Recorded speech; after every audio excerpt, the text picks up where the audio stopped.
नमस्कार, न्यूज़ के खास कार्यक्रम नेशनल वॉइस में आपका स्वागत है। मैं हूं देवेंद्र कुशवाहा। नेशनल वॉइस में हम देश प्रदेश से जुड़े गंभीर मुद्दों पर करते हैं मेहमानों से चर्चा। आज नेशनल वॉइस में चर्चा का विषय है सोशल मीडिया में वायरल हो रहा एक मैसेज, जिसमें रमजान के महीने में काफिरों की दुकान से खरीदारी न करने की बात कही गई है। भोपाल से वायरल इस मैसेज पर राजनीति भी गर्म हो रही है। आज इसी मुद्दे पर करेंगे चर्चा। तो आइए शुरू करते हैं नेशनल वॉइस।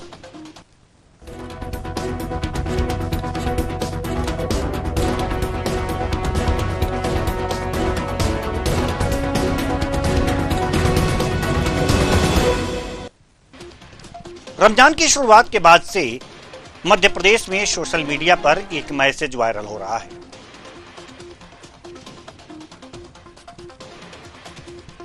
रमजान के इस पवित्र महीने में और इस मैसेज में यह बात लिखी हुई है कि आखिर जो लोग हैं जो रमजान के पवित्र महीने में रोजा रखते हैं, वो लोग काफिरों की दुकान से अपने सामान की खरीदारी ना करें। आखिर यह क्यों किया गया है? इसके पीछे का तर्क क्या है? क्यों लोग इस तरह की बातें लिखे हैं? इस पर राजनीति भी गर्म है। आज इसी मुद्दे पर हम चर्चा करेंगे। तो आइए शुरू करते हैं।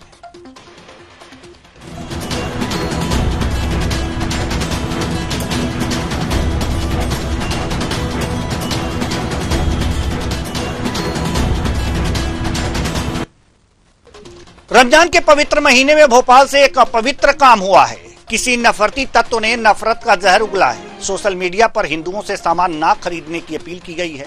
मेरे हिसाब से यह अपील इसलिए की गई है कि कुछ दिनों पहले मुस्लिम वर्ग के लोगों को महाकुंभ में एंट्री पर पाबंदी की मांग की गई थी। शायद यह अपील इसी बात की प्रतिक्रिया हो। लेकिन सोचने वाली बात यह है कि ऐसी अपील भारतीय संस्कृति को किस ओर ले जा रही है और सबसे महत्वपूर्ण, इसके लिए जिम्मेदार कौन है। तो कुल मिलाकर के इसे क्या कहा जा सकता है? आपको बताएं कि कार्यक्रम के शुरुआत में हम आपसे ज्यादा सस्पेंस पैदा न करते हुए सीधे मुद्दे पर आते हैं। रमजान का पवित्र माह और भोपाल से सोशल मीडिया में तैरता एक अपवित्र विचार, जो वास्तव में खुदा को भी मंजूर नहीं होगा। लेकिन इसको जस्टिफाई करने के लिए कुछ लोग महाकुंभ में मुस्लिमों की एंट्री के बैन की मांग और कांवड़ यात्रा के दौरान दुकानों पर मालिकों के नाम लिखने के फरमान की प्रतिक्रिया इसे कह सकते हैं। लेकिन यह बात आई क्यों? सबसे बड़ा प्रश्न तो यही है।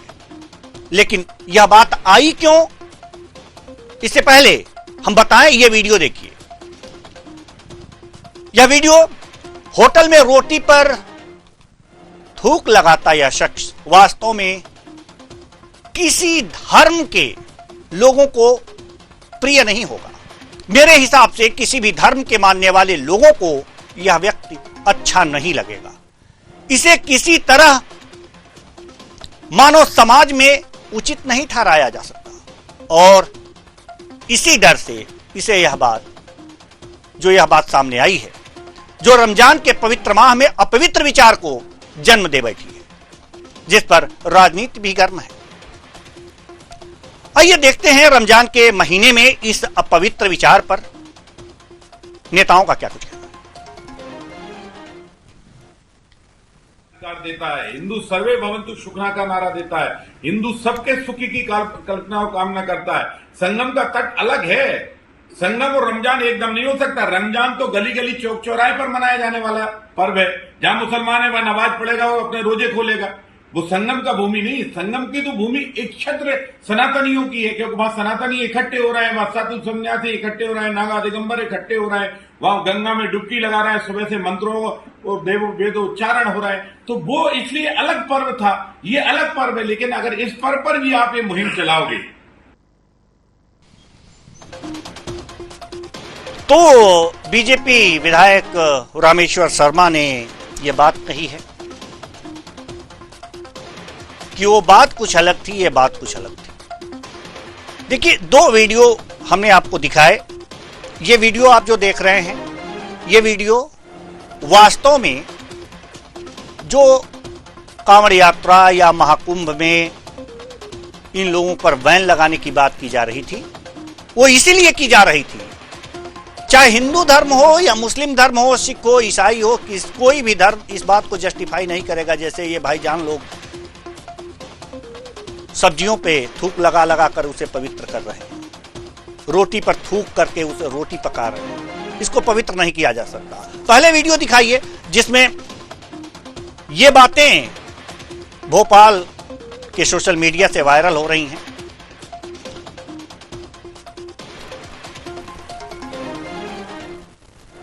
क्योंकि ये वीडियो जो है उर्दू में लिखा गया है, ये मैसेज उर्दू में है और इसमें ये साफ साफ कहा गया है कि काफिरों की दुकान से सामान ना लें। अब सवाल ये है कि ये प्रतिक्रिया स्वरूप हुआ है, ये मानते हैं हम, लेकिन जो हिंदू वर्ग के लोगों ने जो बातें लिखी उसका एक कारण था। कारण यह था कि आप खुद अपवित्र कर रहे हो, सारी चीजें थूक लगा रहे हो, इसलिए ऐसी बातें कही गई। लेकिन आपके कहने का क्या तात्पर्य है? आप क्या कहना चाह रहे हैं कि इसलिए कही गई इसलिए हम भी कहेंगे? ये तो जस्टिफाई नहीं होता। आज इसी मुद्दे पर हम चर्चा करेंगे और चर्चा के लिए हमारे साथ जो मेहमान जुड़े हुए हैं उनसे आपका परिचय करा दें। संतोष पांडे, हिंदू धर्म गुरु, बहुत बहुत स्वागत है आपका हमारे इस कार्यक्रम में। जावेद अहमद जी, मुस्लिम धर्म गुरु, आपका भी बहुत बहुत स्वागत है हमारे इस कार्यक्रम में। रमेश शर्मा जी, वरिष्ठ पत्रकार, आपका भी बहुत बहुत स्वागत है हमारे इस कार्यक्रम में। सवाल और जवाब शुरुआत हो। सबसे पहले हम बात करेंगे इस वायरल मैसेज का जो भोपाल से आगे बढ़ा है।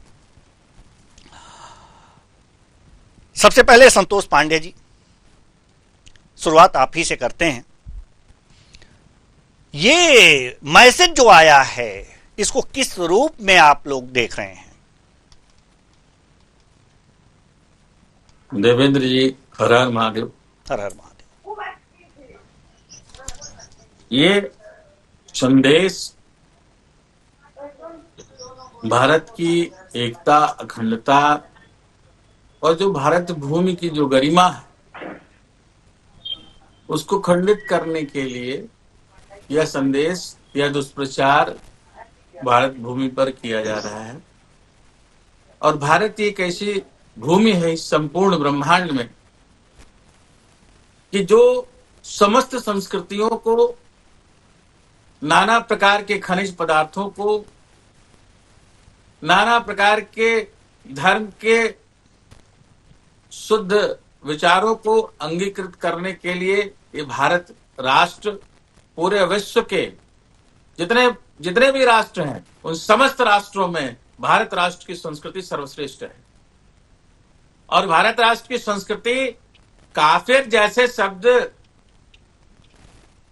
का जो सही मायना है कि धर्म को ना मानने वाला, और धर्म का जो डिस्क्रिप्शन है वो तथाकथित देशद्रोहियों को पता नहीं है जो काफिर शब्द का प्रयोग करते हैं।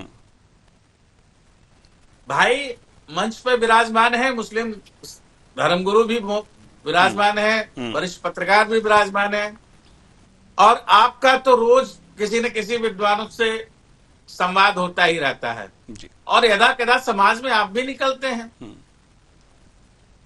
हम कैसे किस चीज को काफिर कह सकते हैं?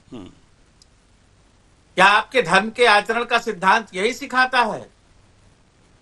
और हमारे यहां यह नहीं बताया गया, जैसे हमारे यहां जैसे ये मुद्दा दिया गया है, अगर इसको आप सोच रहे हैं कि जवाब दिया जा रहा है कि उत्तर प्रदेश में यह कांवड़ यात्रा को लेकर के या बिहार की कांवड़ यात्रा को लेकर के उसमें कहा गया कि आप संबंधित दुकानों से ही, अपने ही दुकानों से आप खरीदें। जैसे कि आप कह रहे मुस्लिम धर्म में रमजान माह पाक माह होता है, उसमें आपको बिल्कुल अकीदत के साथ बिल्कुल आपको पाक साफ रहना चाहिए। आपके दिमागों में कोई जाहिलियत नहीं आनी चाहिए। जब भी रोजा, जब तक आप अफ्तार न कर लें, और अफ्तार करने के बाद भी जब आप तरावी ना पढ़ लें और सुबह शहरी करने तक आपके जहन में ऐसा कोई ख्याल नहीं आना चाहिए कि जिससे किसी के दिल को ठेस पहुंचे, चाहे वो जानवर हो और चाहे वो इंसान हो। उसके बावजूद भी अगर ऐसी जाहिलियत हो रही है तो मुस्लिम धर्मगुरुओं को चाहिए कि इस प्रकार का जो भी मैसेज फैला रहे हैं उनको समाज से तिरस्कृत करें। दूसरी बात, हमारे यहाँ पे जो ये कहा गया कांवड़ यात्रा में लोग अपना जो है हिंदू धर्म लोगों से अपना वो सामग्री खरीदें, वो सामग्री खरीदने का आशय ये नहीं है।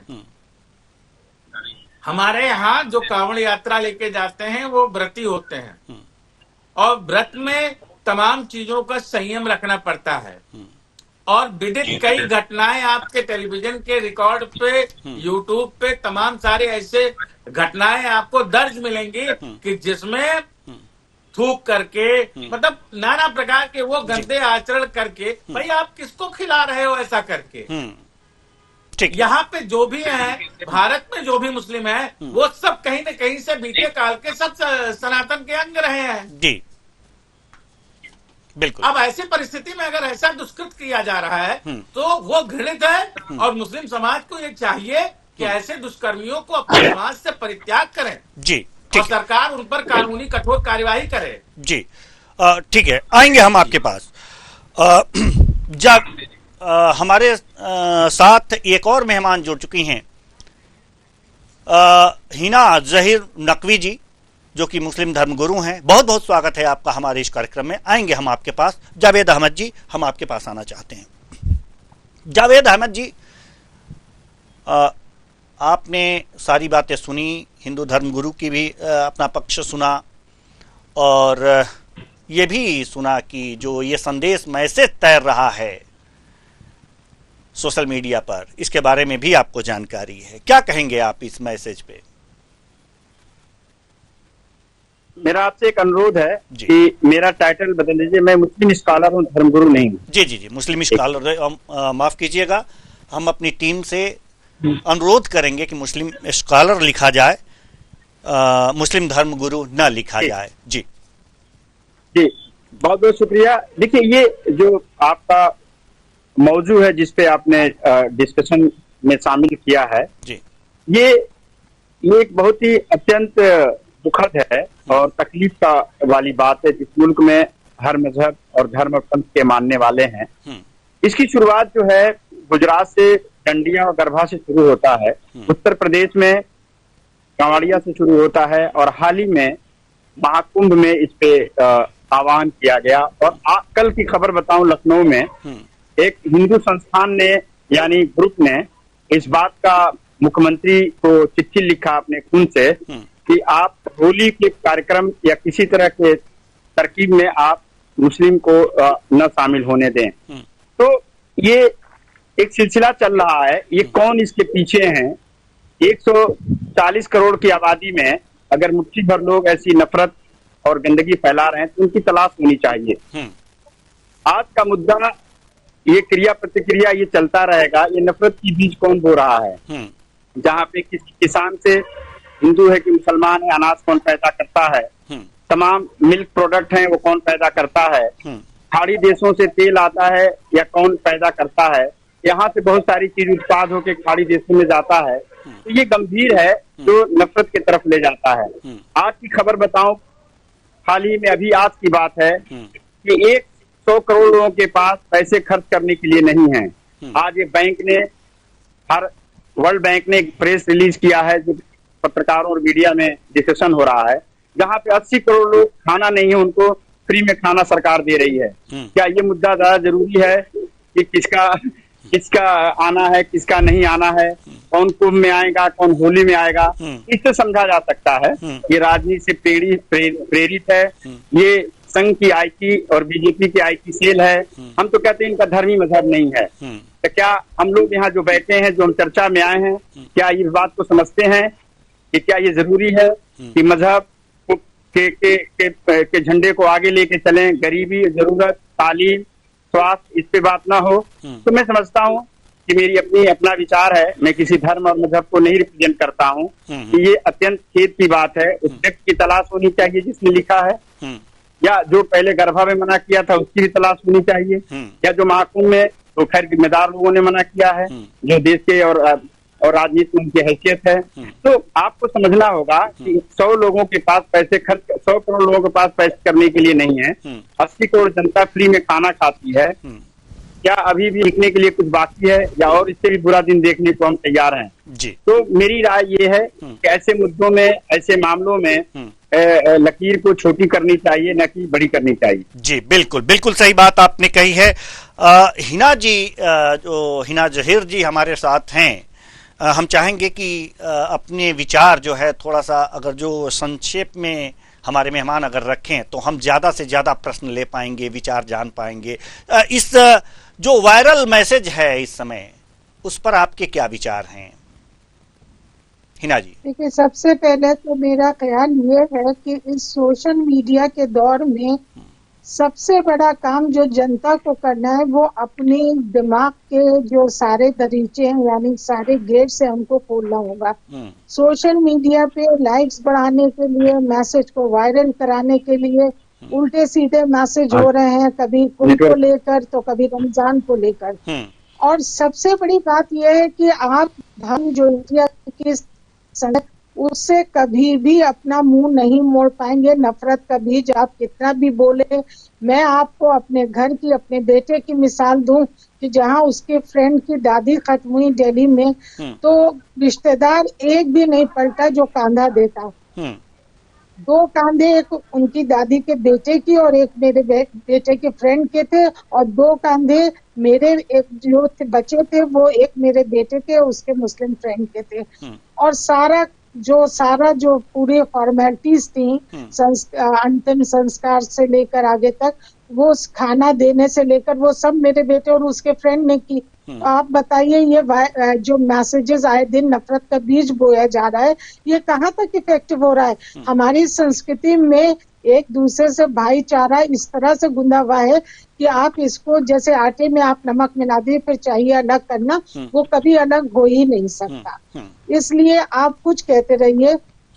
अब मैं समझती हूँ कि ये सारी पॉलिटिक्स की जो चीजें हैं ये बहुत पुरानी हो चुकी, इंसान जहन अपना खोल चुका है। और आप खुद सोचिए, कल ही की खबर है जो आसमान में ट्रेन दिखाई गई, इलॉन मस्क जो है वो 580 से ऊपर किलोमीटर तक जो है नेटवर्क लेके जा रहे हैं। हमारे क्या इस तरह का कुछ नहीं हो रहा? क्यों नहीं हो रहा? क्योंकि हमारा जहन जो है वो इस ओछी पॉलिटिक्स से बाहर ही नहीं निकल रहा। जी, अब हम अपने वरिष्ठ पत्रकार और विद्वान रमेश शर्मा जी की ओर रुख करेंगे, जो धर्म के भी काफी जानकार हैं और भारतीय संस्कृति पर अच्छा खासा पकड़ है आपकी।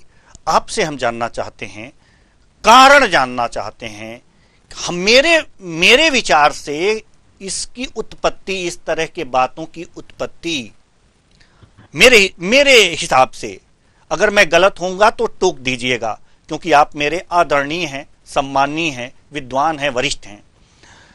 मेरे हिसाब से ये इसकी उत्पत्ति जो हुई है ना, उत्पत्ति इस तरह के विचारों की, ये जो होटलों में थूक लगाकर रोटियां सेकना, जैसे कि अगर जो वीडियो आप चला पाएं तो ग्राफिक्स की जगह पर अगर वीडियो वो चला दें तो वो वीडियो भी हैं हमारे पास।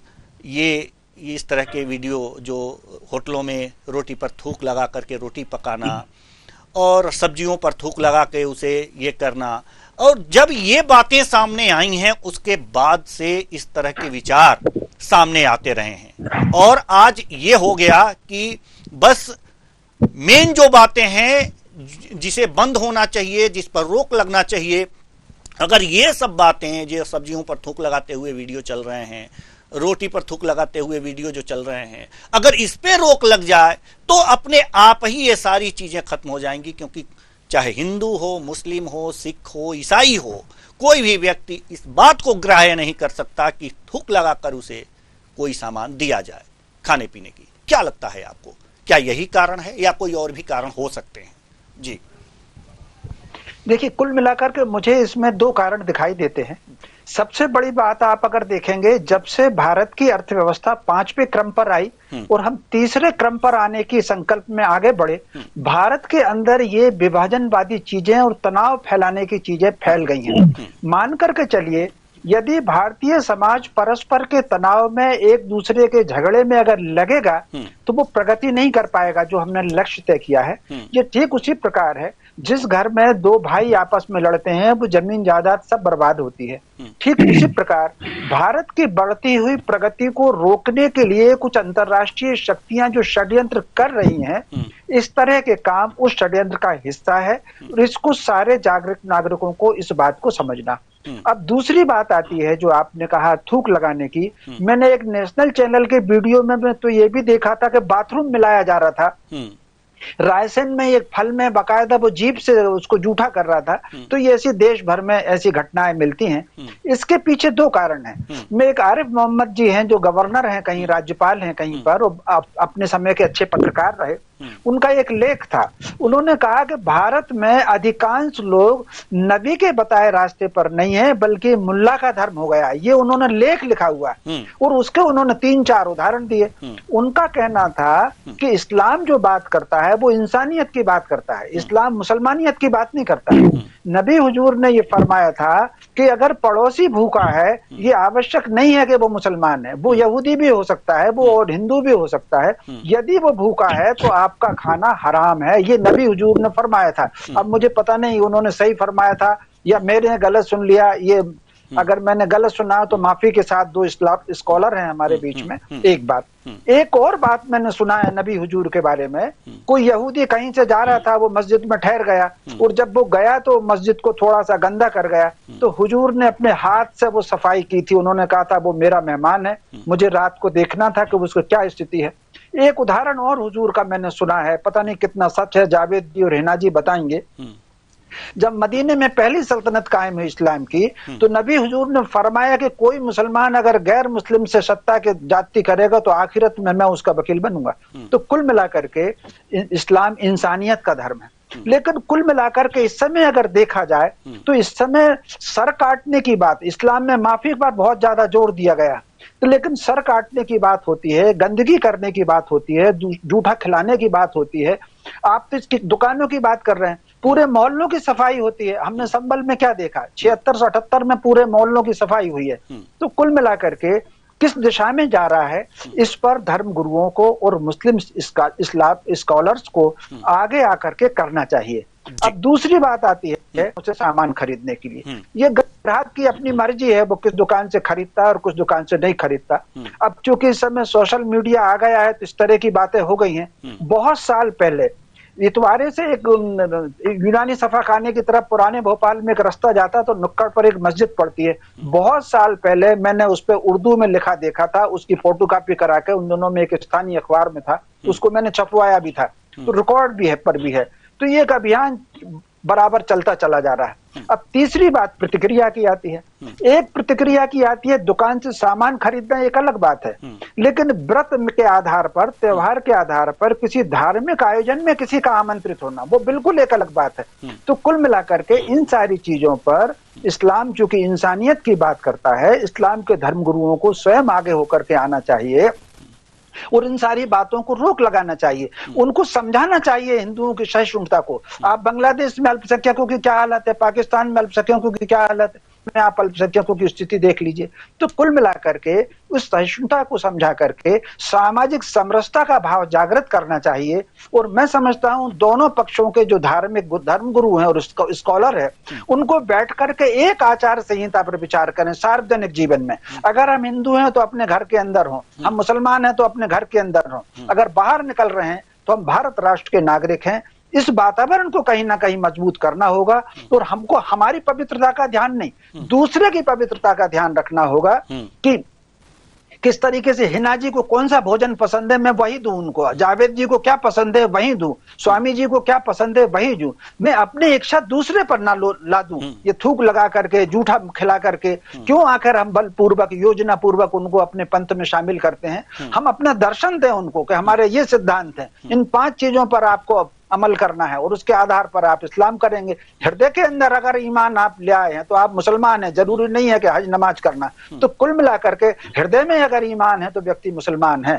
ये जो सिद्धांत है जो नबी हुजूर ने फरमाया था, मैं समझता हूं उसकी स्थापना होना बहुत आवश्यक है और अंतर्राष्ट्रीय शक्तियों के बहकावे में हिंदू और मुसलमान दोनों को दूर रहना होगा। जी बिल्कुल बिल्कुल सही बात आपने कही है।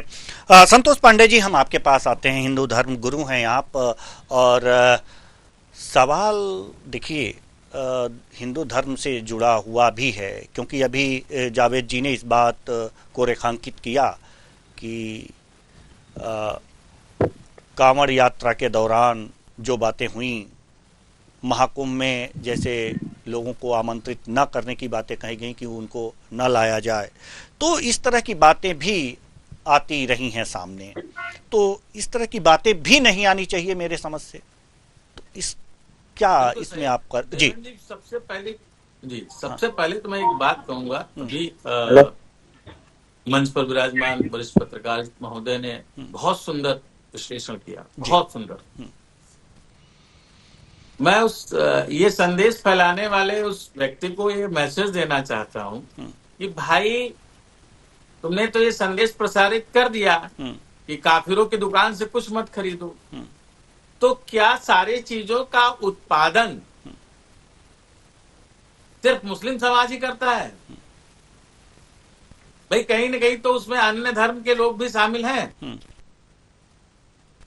तो आप उनका त्याग कर दो। भाई अगर आपको इतनी जड़ता है, इतनी नफरत है, तो आप उस जड़ तक जाइए। और मुसलमान का मतलब है कि मुसल्लम ईमान, 100/100 24 कैरेट गोल्ड पे जो खड़ा होता है वो है मुसलमान। और मेरे ख्याल से ये मैसेज फैलाने वाला कोई मुसलमान नहीं है, ये असली इस्लाम का काफिर है।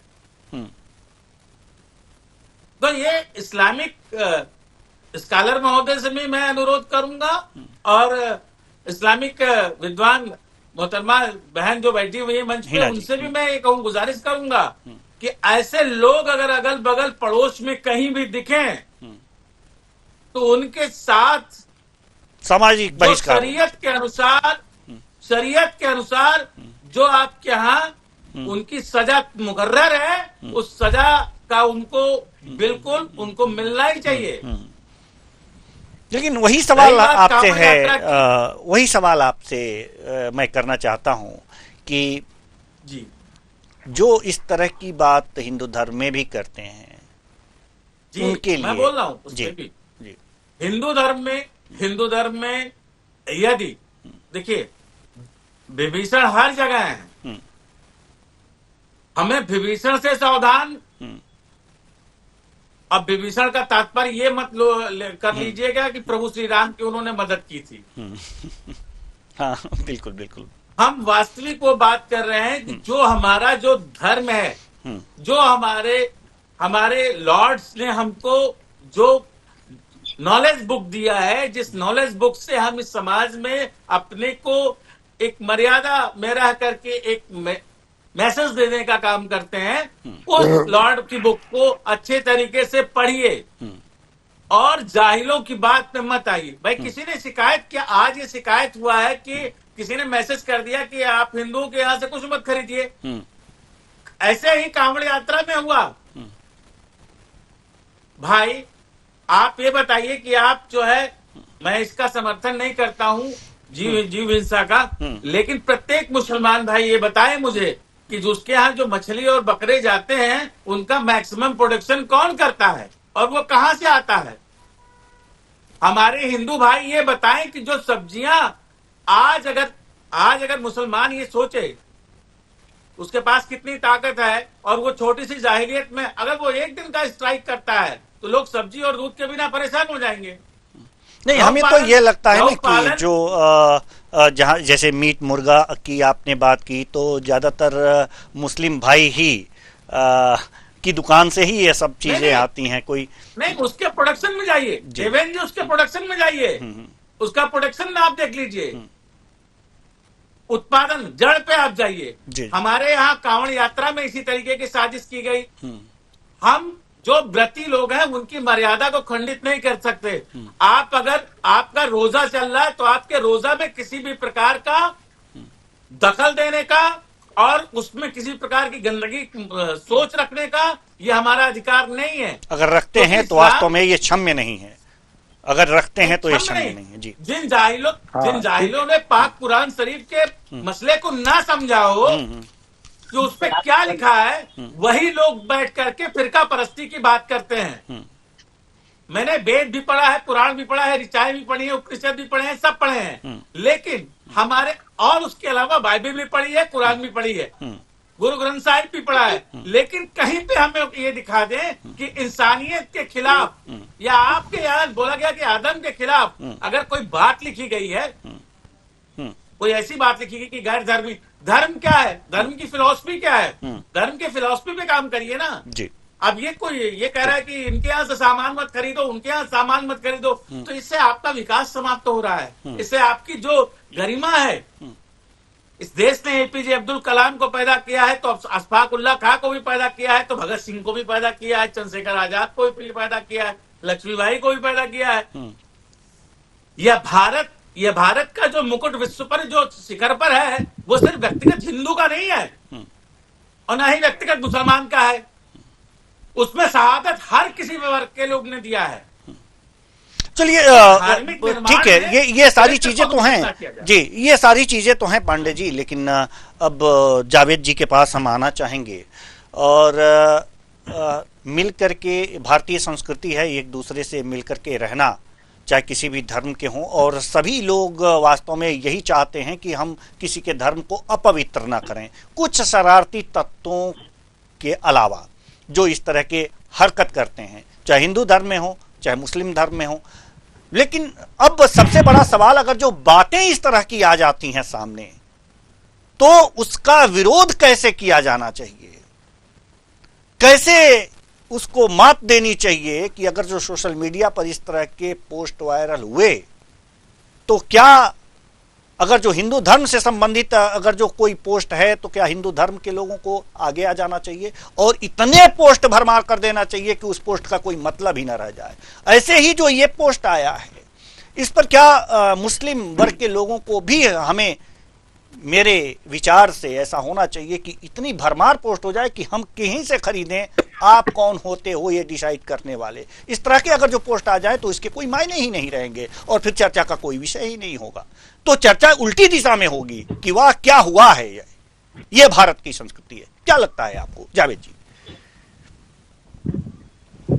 जी, जो अभी संतोष पांडे जी और रमेश शर्मा जी ने जो बहुत ही महत्वपूर्ण बात रखी, जिसमें शर्मा जी ने हजरत मोहम्मद सल्लल्लाहु अलैहि वसल्लम के जो आखिरी नबी और पैगंबर हैं उनके बारे में बताया, जो उनके संदेश तो उन्होंने रिपीट किया, वो अक्षरशः सही है।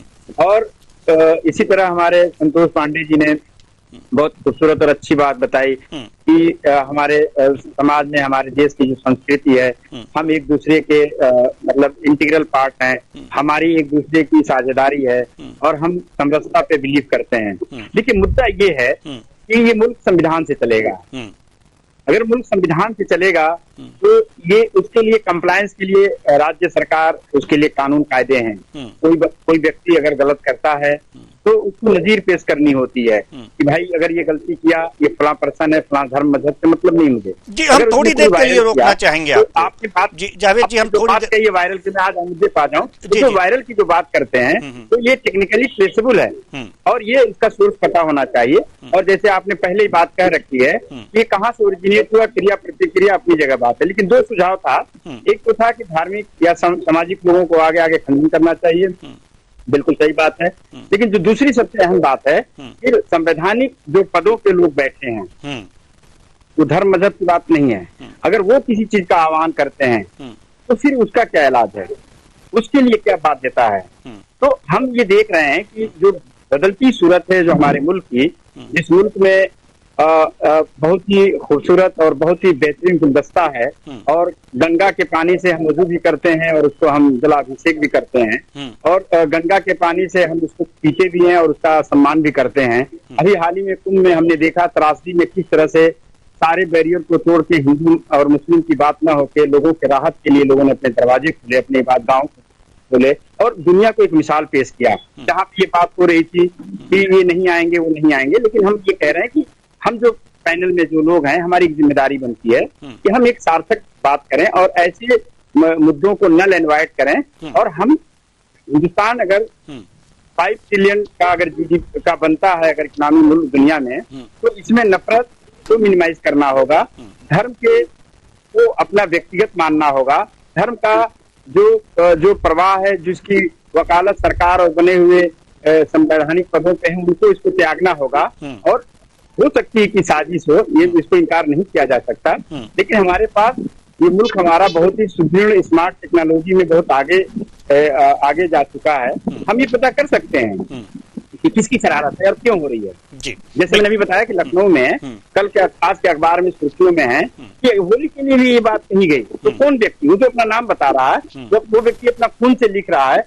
तो हमारे पास तमाम कायदे कानून हैं, समाज में द्वेष पैदा करने के लिए धाराएं हैं, नफरत के लिए भी धाराएं हैं। तो इतना देर न किया जाए कि चीजें जो हैं हमारे समाज के उन अंगों पे असर पड़े कि आने वाली नस्लों को आप जवाब क्या देंगे।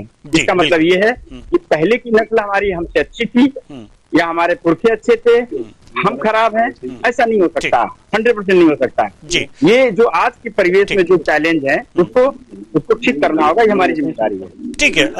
हमारे साथ एक और मेहमान जुड़ चुके हैं, चंद्रशेखर तिवारी जी, प्रदेश अध्यक्ष संस्कृति बचाओ मंच मध्य प्रदेश। बहुत बहुत स्वागत है आपका हमारे इस कार्यक्रम में। नमस्कार जी। देर से ही जुड़े, लेकिन जुड़े तो सही। सवाल ये है कि हम आपसे इससे पहले सवाल करें, लेकिन इससे पहले जो जावेद जी ने एक बात कही है, बात ये कि जो संवैधानिक पद पे बैठे हुए लोग हैं, अगर जो वो इस तरह की बातें करते हैं तो उनके लिए क्या, ये सवाल इन्होंने बड़ी महत्वपूर्ण कही है। और इसका जवाब हम पहले रमेश शर्मा जी से लेना चाहते हैं, उसके बाद चंद्रशेखर जी हम आपके पास आएंगे। बहुत महत्वपूर्ण चीजें हैं, हम चाहेंगे कि रमेश शर्मा जी आप जवाब दे दें, उसके बाद हम चंद्रशेखर तिवारी जी से भी कुछ महत्वपूर्ण सवाल कर लें। देखिए, इसमें कोई शक नहीं कि जो लोग संवैधानिक पदों पर बैठे हैं उनके आचरण में संविधान की झलक ही होना चाहिए, संविधान के प्रावधान ही होना चाहिए। मोटे तौर पर संवैधानिक पदों पर बैठे हुए व्यक्ति या प्रभावशाली व्यक्ति जो बात करते हैं, उनका जैसा आचरण होता है, जैसा व्यवहार होता है, उसकी समाज पर प्रतिक्रिया होती है। ये गीता में भगवान कृष्ण ने कहा है कि राजनयिकों का आचरण का अनुसरण होता है। तो स्वाभाविक रूप से संवैधानिक पदों पर बैठे हुए लोगों को अपने बोल वचन में भी, अपने आचरण में, व्यवहार में सावधानी बरतनी चाहिए। जी जी, बिल्कुल। चंद्रशेखर तिवारी जी, आप प्रदेश अध्यक्ष हैं संस्कृति बचाओ मंच मध्य प्रदेश के। सबसे बड़ी बात यह है कि जब इस तरह की बातें सामने आती हैं तो भारतीय संस्कृति पर जो है वो एक तरह से धक्का लगता है। भारतीय संस्कृति तो मिला जुला स्वरूप है, सबका ये गुलदस्ता है, उसको छिन्न भिन्न करने का प्रयास होता है। चंद्रशेखर जी, हम आपसे जानना चाहते हैं कि इस तरह की जब बातें आती हैं तो आपके मन में क्या विचार आता है? देखिए, मेरा इसमें है कि अन्य चीजों के लिए तो इनके मुस्लिम धर्मगुरु या शहर काजी या शाही इमाम फतवे जारी करते हैं। अगर आप सांप्रदायिक सौहार्द के लिए हिंदू समाज से उम्मीद रखते हैं तो हिंदू समाज को आप काफिर कहकर और पंपलेट जारी करेंगे कि रमजान के महीने में आप जो है वो काफिरों से सामान ना खरीदे, सिर्फ मुस्लिमों। जी, चंद्रशेखर तिवारी जी से हमारा संपर्क टूट गया है। चंद्रशेखर तिवारी जी से जैसे ही संपर्क होता है हम इनका पक्ष जरूर लेंगे। हमारे साथ हिना जहीर नकवी जी भी जुड़ी हुई हैं। वो लोग क्या इसमें एक अपनी अपील जारी नहीं कर सकते, वक्तव्य ना जारी करें या इस प्रकार की पंपलेट ना डालें जिससे कि हमारा सांप्रदायिक सौहार्द खराब हो। आप मुझे बताइए, कभी आपने सुना है कि कभी मुहर्रम के जुलूस पर किसी हिंदू समाज के व्यक्ति ने पत्थर फेंका हो? पत्थर तो यही फेंकने का काम करेंगे, चाहे हनुमान जयंती का जुलूस हो, रामनवमी का जुलूस हो, चाहे शिवरात्रि का जुलूस हो। तो हमसे सांप्रदायिक सौहार्द क्यों उम्मीद करो? अगर हिंदू समाज इनसे लेने का बहिष्कार करने का निर्णय कर ले तो रोड पर आ जाएंगे, क्योंकि बहुसंख्यक तो हम ही हैं। हम ही आपको, चाहे आप टेलर हो तो आपकी सिलाई कुर्ते हम सिला रहे हैं, अगर आप नाई है तो आपसे हम सेविंग हम करा रहे हैं, आप पंचर बनाते हैं तो पंचर हम बनवा रहे हैं, तो सारी मैकेनिक है तो गाड़ी हम सुधरा रहे हैं। क्या हमारे यहाँ हिंदू समाज में ये सब लोग नहीं है? लेकिन हम कभी इस प्रकार की बातों पर विचार नहीं करते, और जब आप हमें इसके लिए प्रेरित करते हैं तो फिर हमारे को भी दीपावली पर अपील करनी पड़ती है कि संस्कृति बचाओ मंच अपील करता है कि अपने हिंदू लोगों से सामान खरीदे, कि हिंदुओं की कमी थोड़ी है सामान बेचने वालों की, या हिंदू हमारे यहाँ टेलर मास्टर नहीं है, या हिंदू हमारे यहाँ मैकेनिक नहीं है, या हिंदू हमारे यहाँ नाई नहीं है, या हमारे यहाँ चर्मकार समाज का हिंदू नहीं है, या वाल्मीकि समाज का नहीं। आपके यहाँ भी सारी जाति हैं, लेकिन हम आपसे कभी जात पूछकर काम नहीं करते। लेकिन आप अगर इस प्रकार की पंपलेट्स बांटेंगे तो इससे स्वाभाविक है कि हमारे यहाँ एक विद्वेष की भावना उत्पन्न होगी, और इसके कारण आपके लिए दिक्कत उत्पन्न हो सकती है। हमारे को तो सब सामान मिल जाएगा, लेकिन आपके लिए दिक्कत हो सकती है कि अगर हम लोगों ने आपका बहिष्कार कर दिया तो आपके दुकानदार या आपके बाल बच्चे जो हमारे पैसों से पल रहे हैं उनका क्या होगा? जो आप जनसंख्या नियंत्रण जनसंख्या को बढ़ावा दे रहे हैं, और कहने में आपके आता है कि हम जब वोट देने का अधिकार हमारे पास, हम जब बहुसंख्यक हो जाएंगे तब हम आपको बताएंगे कि क्या होता है। बहुत सारी ऐसी चीजें हैं। तो हमारा कहना यह है कि अगर इनके धर्मगुरु, शहर काजी, शाही इमाम अगर इन चीजों पर वक्तव्य जारी करें तो शायद हमको लगे कि आप सांप्रदायिक सौहार्द की हिंदू समाज से उम्मीद रखते हैं। जी हिना जी कुछ कहना चाहेंगे आप? चंद्रशेखर तिवारी जी ने जो बातें कही हैं।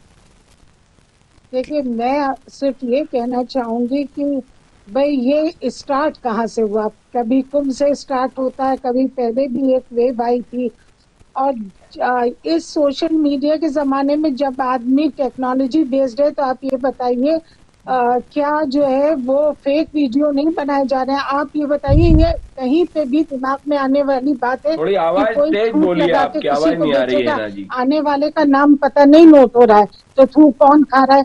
ये सारी चीजें हैं। और सबसे बड़ी बात ये कि इस दौर में रिजल्ट देखे जाते हैं, एफर्ट नहीं। अगर ये किसी शर पसंद आदमी ने कह दिया कि हिंदुओं से मत खरीदो, तो आप रमजान के बाद ये देखिए कि हिंदू दुकानदारों का सर्वे कीजिए और देखिए कि उनकी सेल कम हुई या बढ़ी। अगर उनकी सेल कम नहीं हो रही तो इसका मतलब इन चीजों का कोई असर ही नहीं है। इंसान देखिए, शर पसंद खुद अपनी जात से होता है, किसी के बयान से कुछ नहीं होता। आप कुछ कर लीजिए, आप मना कर दीजिए। मेरे सारे एरिया में जितने सब्जी वाले सब हिंदू आते हैं, तो क्या हम लोग ये फिल्टर करते हैं कि बेचने वाला कौन है? बात होती है कि आप ये देखिए इस दौर में कि कौन प्योर सामान बेच रहा है। इतनी मिलावट, इतना एडल्ट्रेशन के दौर में ये मत देखिए कि हिंदू दे रहा है या मुसलमान, ये देखिए कि प्योर सामान कौन दे रहा है। आज दूध जो है वो पैकेट वाले हिंदू भी सारे बना रहे हैं, लेकिन अमूल की तरफ आदमी का झुकाव क्यों है? इसलिए कि प्योरिटी टेस्ट पे वो सबसे खरा उतरा है। ठीक है। और आप देखिए, ऐसे ही मैं नाम नहीं लेना चाहिए, दूसरा दूध जो बहुत पॉपुलर हुआ था, जब उसके यहाँ मिलावट निकली, बनाने वाले सेम थे लेकिन उसकी में गिरावट आ गई। चलिए अब चूंकि समय नहीं है, नहीं तो इस चर्चा को और आगे बढ़ाते। कुल मिलाकर के आप ये देखना चाहिए समाज में कि वास्तव में कौन शुद्ध सामान दे रहा है, न कि उसका धर्म देखना चाहिए। बहुत बहुत धन्यवाद सभी मेहमानों का, सभी विद्वानों का। आप आए और अपने अपने विचार साझा किए। तो धार्मिक खरीदारी यानी कि धर्म देख के खरीदारी ना करें। जो इस तरह के मैसेज वायरल कर रहे हैं उनको वायरल करने दें, ये उनका काम है, नफरत फैलाने का काम है। लेकिन हम तो प्यार बांटने वाले हैं, हम तो प्यार बांटेंगे। हमारा जो देश है उसमें सभी धर्म के लोग समाहित हैं, लेकिन कुछ शरारती तत्व भी हैं, नफरती तत्व भी हैं, जो ये सब फैलाते रहते हैं। तो जैसे दिन है वैसे रात भी है, तो जैसे अच्छे लोग हैं वैसे कुछ बुरे लोग भी हैं। तो इन बुरे लोगों का क्या, अपनी करनी का फल पाएंगे। आप अपने हिसाब से रहिए, मस्त रहिए। और ऐसे विचारों से दूर रहिए। फिलहाल इस कार्यक्रम में इतना ही।